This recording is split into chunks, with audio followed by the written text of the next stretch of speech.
Hello tout le monde et bienvenue dans un nouveau vlog. Aujourd'hui on est le 1er juillet, ce qui signifie que c'est le premier jour du challenge La Passe Miroir édition 2022. Je suis très contente, j'attends ce jour depuis très longtemps. Si vous savez pas de quoi je parle, n'hésitez pas à aller voir la vidéo de présentation. J'ai créé un challenge autour de l'univers de La Passe Miroir, un petit peu en mode jeu de rôle avec des points, etc. Et donc ce matin j'ai déjà terminé un livre. Ce matin j'ai lu Nimona de N.D. Stevenson, Noël Stevenson. Donc je l'ai lu en anglais mais il a été traduit en français il me semble chez Hachette, un truc comme ça. Bref, vous pouvez le lire peu importe la langue avec laquelle vous êtes le plus à l'aise. Et du coup je l'ai lu pour la catégorie gynécée, un livre écrit par une femme. Si vous avez vu ma pile à lire d'il y a 1 ou 2 semaines, je sais plus trop, vous devez vous dire ok, c'était pas du tout le livre que tu devais lire pour gynécée. En fait pour gynécée je devais lire La Tapisserie du Dragonté et je devais lire celui-ci pour Septentrion Express, un livre court. Sauf que je me suis rendu compte que la personne qui écrit et illustre La Tapisserie du Dragonté, Cathy O'Neill ou Kay O'Neill selon les sites que j'ai trouvés, en fait c'est une personne non binaire. Donc j'ai pas envie de la mettre dans la catégorie un livre écrit par une femme, parce que bon bah c'est pas une femme, c'est une personne non binaire. Du coup je vais mettre La Tapisserie du Dragonté dans Septentrion Express, un livre court. Celui-ci qui est écrit par une femme dans un livre écrit par une femme. Voilà, c'est logique, ça a du sens. Du coup je l'ai terminé, honnêtement c'était trop bien, ça se lit super vite. Le seul bémol c'est que c'est écrit très petit, c'était assez désagréable pour moi par rapport à mon handicap. Ça m'a donné un peu mal à la tête et tout. C'est vraiment écrit très petit dans une police qui était pas très agréable. Je sais pas si la traduction française ils ont changé cet aspect là ou s'ils ont gardé ce truc là, cette police et tout, mais c'était assez illisible. Mais sinon c'était trop bien, l'histoire est hyper mimes, ça change vraiment de ce qu'on lit d'habitude. C'est hyper drôle, vraiment c'est très drôle, mais en même temps c'est touchant, ça renverse pas mal de clichés. En fait on suit Ballister Black, je me souviens déjà plus de son nom, Blackhead ou Blackheart, je sais plus, bon le personnage tout par là. Et c'est un super vilain. Et au tout début, il y a donc Nimona, la personne qui est au milieu, qui vient le voir et qui lui demande si elle peut être son sidekick, son acolyte. Voilà, je sais pas si c'est exactement ça la traduction. Et il se trouve que, enfin au début il veut pas et tout, il est non. Et en fait il se trouve qu'elle est métamorphe. Donc il y voit une opportunité plutôt cool. Alors il se dit oh ok. Et il a son ennemi juré, c'est Golden Lion, je me souviens déjà plus des noms, enfin je vous jure c'est incroyable, je l'ai terminé il y a 5 secondes. Et donc c'est le blond là qui lui est le super héros. Ils se mettent un peu des bâtons dans les roues à chaque fois. Et en fait très rapidement dans l'histoire on comprend que le vilain c'est pas le vrai vilain en fait. Les vrais méchants c'est, comme à chaque fois en vrai, l'institution de héros, la royauté, le directeur de la grande institution magique des gentils. Le méchant, ce qui fait de méchant c'est sauver des gens en fait. Et voilà, et du coup on suit cette histoire là, donc il y a ces questions de d'où elle vient cette Nimona, d'où vient son pouvoir, etc. Enfin c'est super bien, c'est vraiment très drôle, c'est touchant, j'ai adoré, vraiment coup de cœur. On commence le challenge avec un coup de cœur, donc c'est trop génial. Et là, je voulais piocher un petit peu un papier pour ma prochaine lecture. Du coup, gynécée, je l'ai pas pioché, j'avoue. En fait, j'avais vraiment très envie de le lire. Et j'avais envie de démarrer avec un livre rapide qui m'apporterait beaucoup de points d'un coup. Là, j'ai gagné 20 points, donc je suis très contente. Et donc là, je vais piocher un livre. Je pense pas que je vais le lire tout de suite, mais ce sera pour dans la journée si j'ai envie de lire. Parce que aujourd'hui, au programme, faut que je termine de monter une vidéo. Faut que je tourne des vidéos. Et j'aimerais bien aller au sport aussi. Et voilà, et c'est déjà pas mal, ça va déjà prendre pas mal de temps. Faut que je range aussi parce que genre j'ai fait ce plan de vlog alors que le lit était pas fait et tout. Il y a un petit chat mort par terre. La chaleur ça le tue un petit peu. Bon, je vous pose ici, c'est vraiment le bordel. J'ai ma tasse avec tous mes petits papiers. Persuasif, j'ai tiré persuasif. Donc persuasif, j'avais choisi Blackwater, j'arrive pas à parler, de je ne sais jamais qui. Ça fait à peine 5 minutes que je vous ai laissé là, mais en fait je viens de regarder mes DM et quelqu'un m'a dit que Nimona, enfin N.D. Stevenson ne s'identifiait pas comme femme. Donc ça rentre pas dans la catégorie gynécée. Du coup c'est pas grave, je vais la mettre dans Septentrion Express, là où le livre était à la base. Et du coup ça me fait gagner que 10 points au lieu de 20, donc j'ai un petit peu le seum, mais c'est pas grave. Et du coup pour gynécée, je trouverai quelque chose d'autre, ce qui est pas compliqué en soi. Mais c'est vrai que j'aimerais bien trouver un livre court à lire rapidement. Donc je vais aller voir tout à l'heure quand je vais aller chercher Blackwater. Je vais aller voir si je trouve pas un petit truc sympatoche à mettre vite fait dans cette catégorie. Je suis passée en librairie, j'ai un petit peu craqué mais bon voilà. J'avais commandé à la librairie Once Upon a Broken Heart il y a 2-3 semaines, un truc comme ça, ce qui était dans ma pile à lire du challenge de la place miroir donc. Et j'ai reçu un message une fois que j'étais arrivée en ville, donc trop bon timing, et la libraire l'avait reçu, donc il vient de sortir en poche. Avant il était que en hardback et là il vient de sortir en paperback. Il est trop beau, rose comme ça, j'aime beaucoup trop. Et ensuite j'ai été chez Mommy pour chercher Blackwater, donc le tome 1. Wow, c'est dur de le montrer. Je m'attendais pas, ils sont vraiment petits, ils ont la taille de ma main en fait, genre ils sont plus petits qu'un livre de poche normal je crois. J'ai hâte de le lire et quand je l'ai acheté le libraire m'a dit ah excellent choix, je l'ai terminé hier soir, trop bien. Ce sera ma prochaine lecture. Et ensuite j'en ai profité chez Mommy pour aller de l'autre côté, ils ont des BD. J'ai trouvé à la librairie Super Sourde de Sissi Bell et je suis super contente parce que en plus d'être écrit par une femme, ça parle de handicap. Je pense qu'avec le mien de handicap, c'est l'un des handicaps sur lequel je me pose le plus de questions. Et voilà, je crois que tout a démarré grâce à une série Switched at Birth, je sais pas si ça vous dit un truc. C'était une série trop mimi et qui était vachement cool, j'aimais bien. J'ai jamais vu la fin mais j'aime bien. Je vais le lire ce soir aussi. Et j'en ai profité aussi pour acheter 2 livres qui sont sur ma liste mais que je voulais pas les acheter tout de suite au début. Et en fait je me suis dit, avec la chance que t'as, c'est sûr et certain que quand tu viendras pour les acheter, ils seront plus dispo. Le temps que tu les commandes, tu les auras pas pour le challenge et ce serait trop con quoi.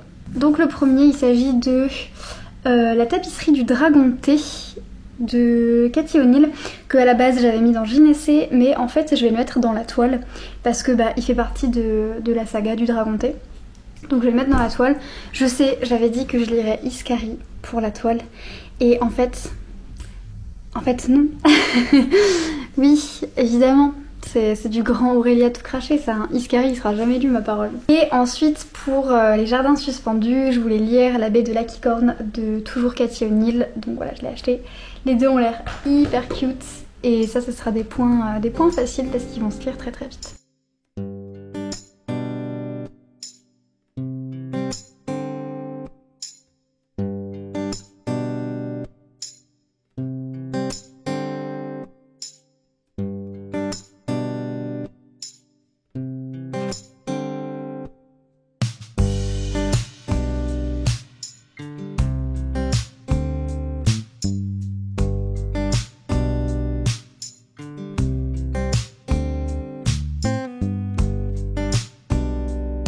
Salut tout le monde, je vous retrouve le 2 juillet, donc on est samedi et il est 18h20. J'ai lu ce matin Super Sourde de Sissi Bell que j'ai acheté donc hier pour remplir la catégorie Gynécée. Donc c'est bon, Gynécée c'est rempli et Nimona je le mets pour Septentrion Express, donc j'ai rempli 2 catégories et si je dis pas de bêtises ça me fait 30 points.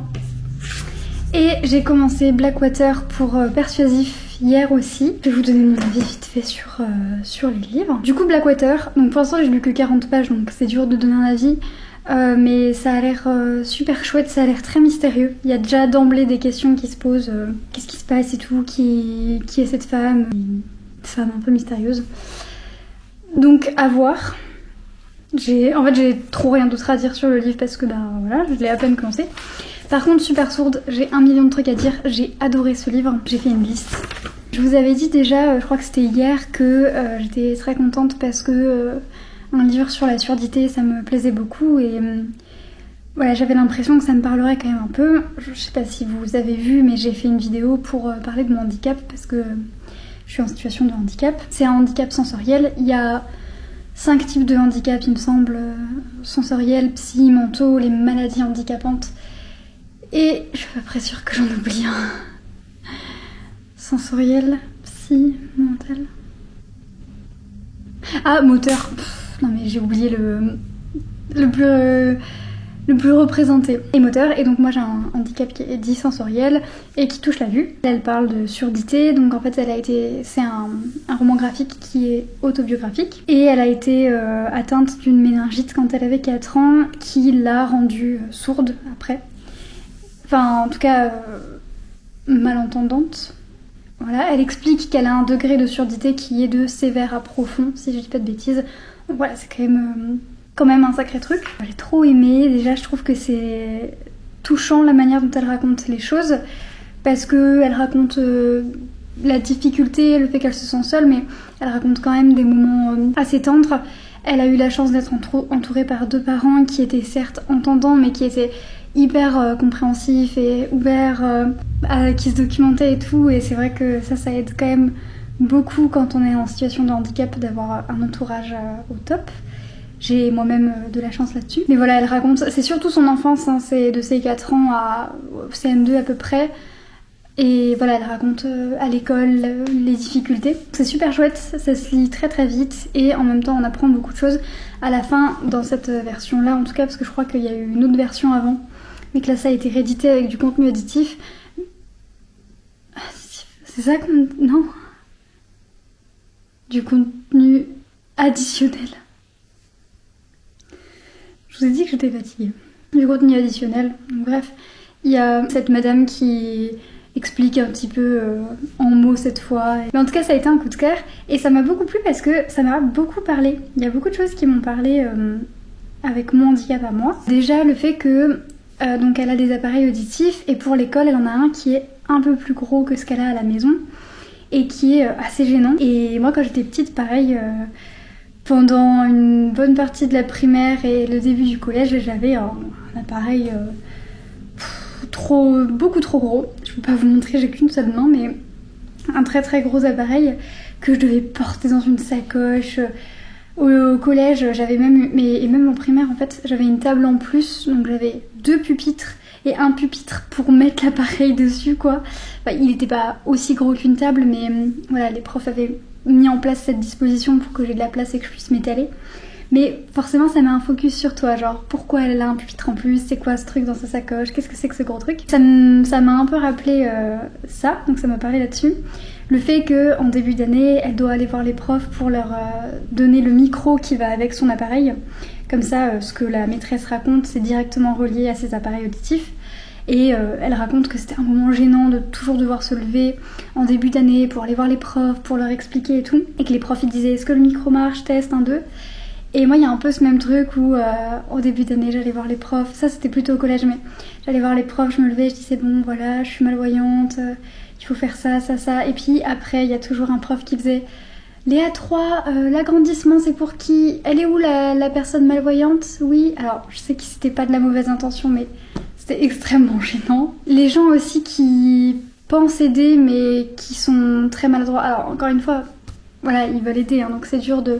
Mais par exemple, dans son cas, elle, c'est des gens qui vont exagérer l'articulation ou alors parler plus fort et en fait, ça empire plus qu'autre chose. Et moi, c'est vrai qu'il y a des gens, ils ont tendance à me mettre les choses pile devant les yeux. Tu vois là ? Bah non, parce que là, t'es trop près en fait. Personne voit à cette distance-là. Et plutôt que de poser des questions, comment est-ce que tu préférerais que je m'adresse à toi ? Est-ce que là, tu m'entends ? Qu'est-ce que t'entends ? Ou dans mon cas à moi, à quelle distance tu vois ? Est-ce que tu préfères que je te lise ou quoi ? Les gens, ils font des trucs, mais au final, c'est parce que... Et j'en avais parlé dans ma vidéo sur le handicap, mais on n'a pas d'éducation à comment se comporter avec des personnes en situation de handicap, comment faire pour les aider, comment faire pour leur rendre la vie plus facile, sans pour autant leur parler comme des teubés ou les infantiliser. Je pense que c'est juste du coup un manque d'information de la part des gens, parce que personne leur donne ces informations-là en fait. Et donc c'est à nous en tant que handicapés de faire ce travail individuel, de parler à chacun et de dire bon, ça sert à rien que tu me parles comme ça sert à rien que tu me montres les choses d'aussi près, ça sert à rien que ceci. Mais voilà, c'est tout un truc, donc ça m'y a fait penser aussi. Il y a aussi tout le truc, à un moment donné, sa mère l'emmène à un cours de LSF, de langue des signes française. Enfin, du coup, c'était pas de la LSF puisque ça se passe aux États-Unis, donc de langue des signes. Et elle a pas envie. Elle a pas envie de faire des efforts supplémentaires pour faire des choses qui sont simples. Et je comprends ce sentiment, en fait, le sentiment de devoir bosser 2 fois plus à l'école, de devoir bosser 2 fois plus en dehors. Pour faire des choses simples, il nous faut 2 fois plus de temps.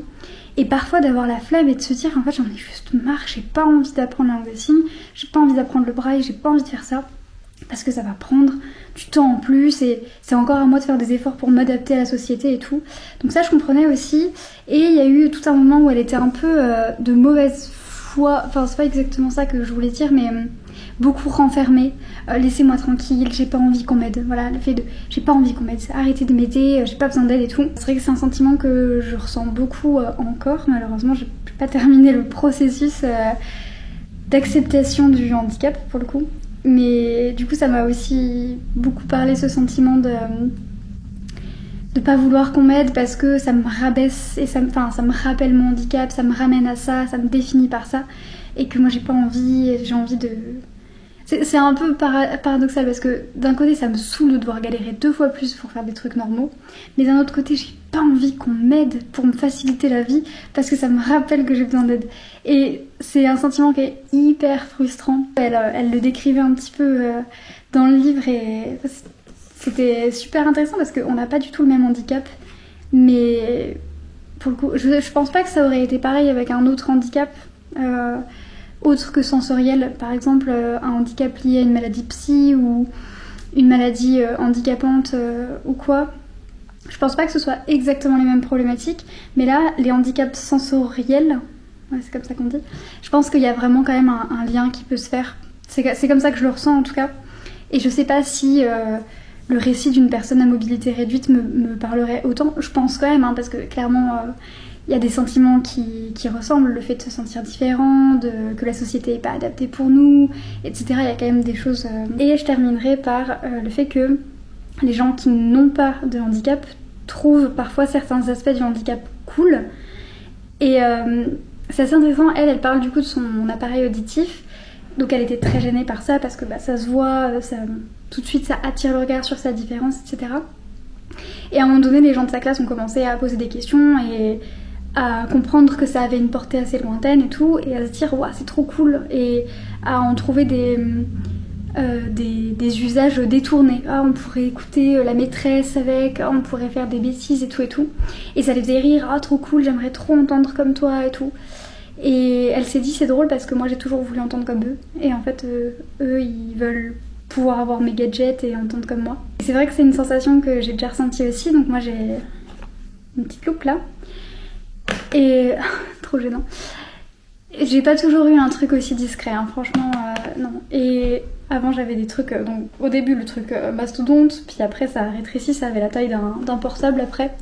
Voilà, ce qui fait que c'était souvent confondu par un téléphone par les surveillants aussi, donc ça c'est chiant aussi.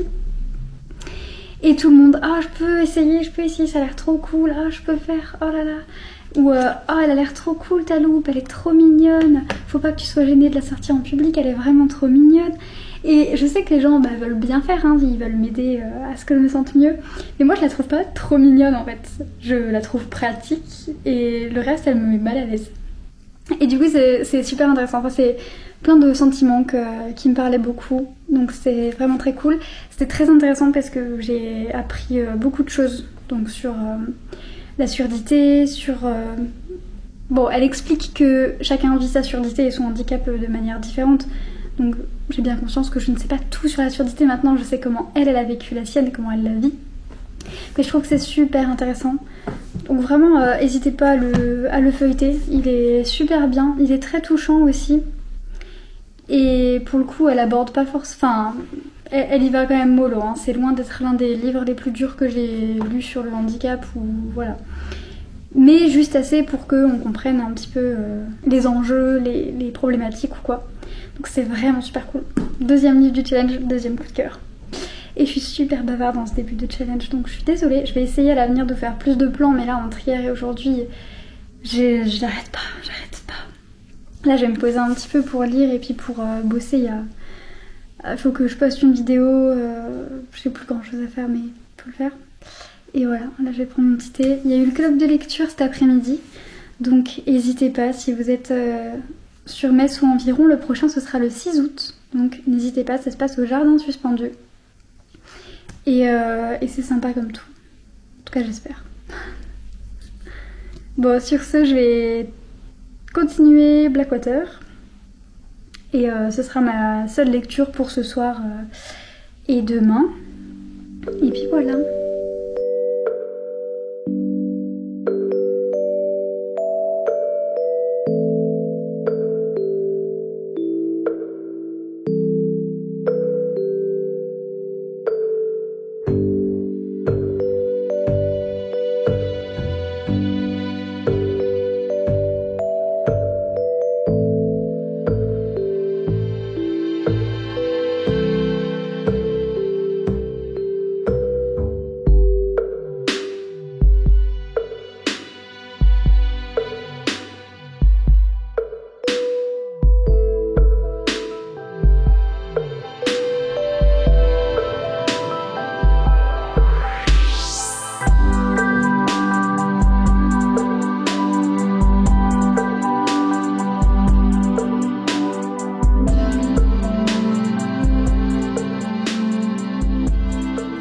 tout le monde, aujourd'hui on est lundi 4 juillet et c'est un jour tout particulier parce que c'est notre anniversaire avec Robin, ça fait 3 ans qu'on est ensemble. Je sais pas si je vais beaucoup lire puisque l'après-midi je lui prépare une petite surprise.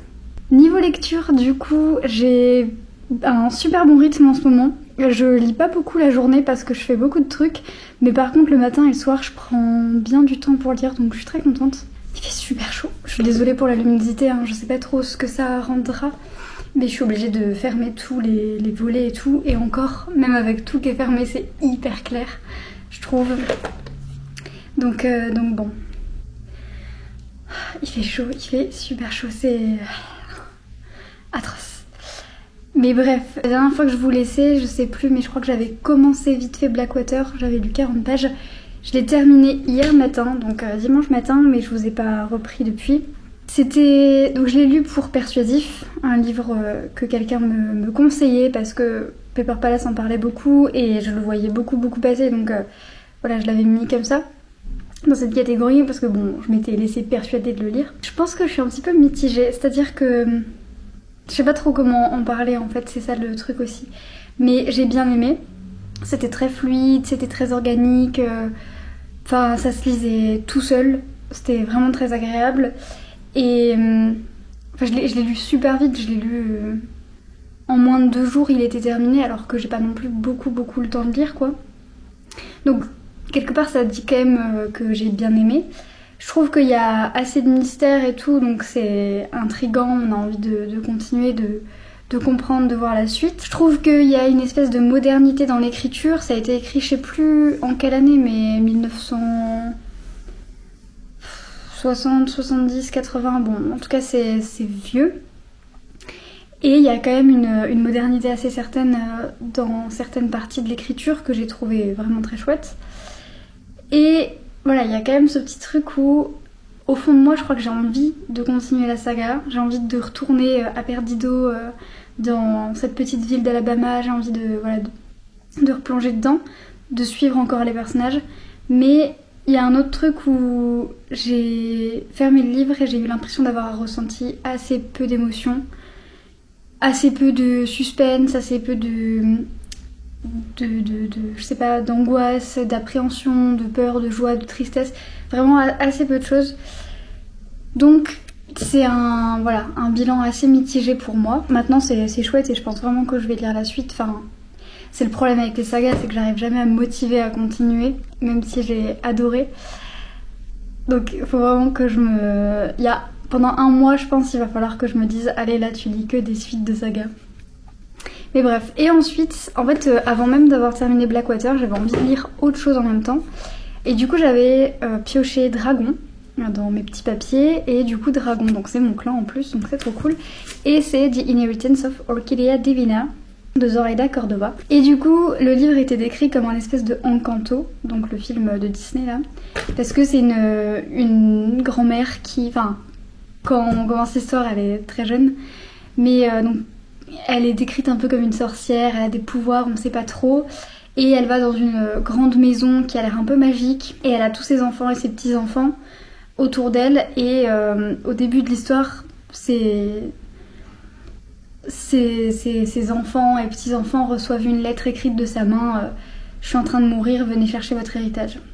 Tout le monde vient en mode what the fuck. Mais ça a l'air un peu plus dark que Encanto. Genre la mamie elle était pas super gentille. Bon, la mamie de Encanto elle est très traditionnelle, très stricte et tout, mais voilà, la mamie de The Inheritance of Orquídea Divina elle a l'air quand même un petit peu plus secrète et... Je sais pas, c'est la version plus... Je sais pas, il y a beaucoup de ressemblances mais il y a aussi un petit truc un peu différent et du coup c'est super chouette. Parce que ça donne en même temps des vibes de Encanto, que j'avais adoré, et en même temps quelque chose d'assez nouveau. Donc c'est super chouette. Vraiment pour l'instant j'aime beaucoup. Ça manque un petit peu de rythme, et du coup j'ai un peu du mal à accrocher, genre j'ai pas envie de dévorer tout d'un coup, mais ça me plaît beaucoup. Et j'ai été prise un petit peu d'une envie soudaine, mais j'ai eu envie de commencer This One Summer. Donc il y a un roman graphique que j'ai en anglais mais qui a été traduit, j'en suis certaine, j'ai toujours pas vérifié mais j'en suis certaine. Il s'appelle Cet été-là, je n'articule plus en ce moment, c'est un truc de fou. Et ça a l'air trop chouette, vraiment trop bien. Mais en fait j'ai un peu du mal à lire 2 livres en même temps parce que je lis sur des petites périodes, enfin je lis que le matin ou je lis que le soir, donc si je commence à m'éparpiller je vais pas y arriver. Donc je suis très contente, je suis contente, j'adore l'été, j'adore le mois de juillet, je crois que c'est honnêtement mon mois préféré. Et pas seulement parce qu'il y a mon anniversaire, mais vraiment il y a plein de choses chouettes, genre juin et juillet c'est mes 2 mois préférés. Voilà.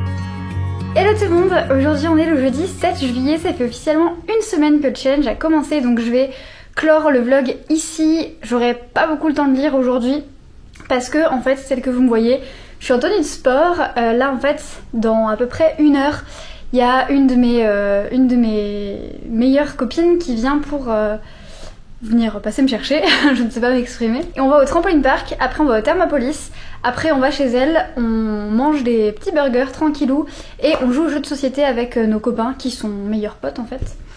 Donc ça s'annonce trop cool et en fait c'est la journée qu'elle m'offre pour mon anniversaire. Je suis super contente, j'ai trop hâte. Et du coup je pense pas que j'aurai de nouveau le temps de lire aujourd'hui, mais ce matin j'ai un petit peu lu le matin et j'ai bossé ensuite le reste de la matinée. Mais du coup je voulais vous faire tout de suite un récap sur mes lectures de la semaine, ma première semaine de challenge, comment ça s'est passé et tout. Du coup j'ai lu 3 livres en entier et 2 que j'ai commencé pas encore terminés. Le premier c'était Nimona pour Septentrion Express, gros coup de cœur. Le deuxième c'était Super Sourde pour Gynécée, gros coup de cœur.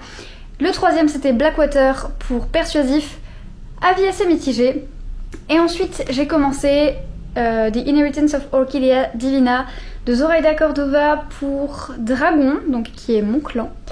Et j'ai commencé sur liseuse, donc je vous montre la pochette de ma liseuse, mais voilà, sur liseuse, Ceci est mon sang pour Nihiliste de Élise Thiebaud. Donc, Ceci est mon sang, j'aime beaucoup, il me reste 4h30 de lecture, donc je pense que voilà, je vais continuer tranquillou dans le week-end quand j'ai le temps, voilà, pas de pression. Mais il sera fini, c'est sûr. Je le trouve un peu dense, un peu compliqué par moments. Voilà, c'est pas l'essai le plus simple du monde. Ça parle des règles, des menstruations, voilà. Et parfois j'ai du mal à suivre le cheminement. C'est pas le livre le plus accessible. Et puis il n'y a pas des trucs où je me dis waouh, je suis trop contente d'apprendre ça, waouh. Voilà, pour l'instant c'est assez neutre, mais c'est plus positif que négatif. The Inheritance of Orchidea Divina. J'aime bien le principe, j'aime bien l'ambiance et tout, ça va être très Encanto, mais j'ai du mal, vraiment j'ai du mal à rentrer dedans. Y a aucune question qui me fait dire waouh, qu'est-ce qui se passe, waouh. Enfin voilà, j'ai un petit peu du mal, donc je laisse un petit peu mûrir le truc. Pour l'instant, je ne sais pas encore trop. On verra dans le prochain vlog quel est l'état d'esprit et puis voilà. Du coup, pour l'instant, ça me fait un total de 45 points, donc je suis contente. J'ai pas encore utilisé de bonus, mais ça ne saurait tarder. Donc voilà, si vous voulez rejoindre le challenge en cours, n'hésitez pas, c'est possible. Voilà, le Discord et tous les liens nécessaires sont en barre d'infos. Voilà, vous faites votre truc. Et puis, voilà, n'hésitez pas, ce challenge, il restera que 3 semaines, mais il n'y a pas de souci. Bon, sachant que je vais pas pouvoir vous poster ce vlog tout de suite, vu qu'il faut que je le monte d'abord. Donc voilà. Et bah du coup c'est tout pour cette première semaine. Donc je vous dis à la semaine prochaine pour une nouvelle semaine de vlog.